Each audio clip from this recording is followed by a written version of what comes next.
sometimes salty, sometimes spicy. It can be served plain as well. It'll taste just as good.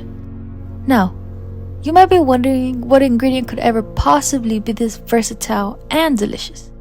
Well, yeah, it's rice. Good old rice.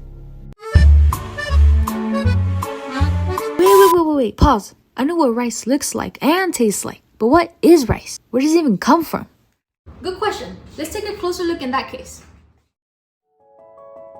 It all begins one sunny day in spring where planting occurs. Because rice is a semi-aquatic plant, year-long irrigation is required until it's cultivated and sent to rice mills. It's a tedious cycle that involves so much patience, and thankfully, the US knows a thing or two about that. Characterized by their dedication, Louisiana, Mississippi, Missouri, Texas, Arkansas, and California ensure that rice reaches the tables of families all across the country. With the contribution of these states, the US produces 20 billion pounds of rice annually. It's crazy to think that 85% of the rice we eat in the US is grown in the US. I live in California, and I didn't even know about this. I can only imagine how many other people are unaware of it as well. In addition, rice is a grain that redefines the meaning of diversity. With 120,000 varieties of rice, families can ensure a nutritionally balanced meal. Rice makes our hearts happy, both figuratively and literally. Rice is known to reduce the risk of heart disease and produce happy chemicals known as serotonin. So if you're sad, eat rice.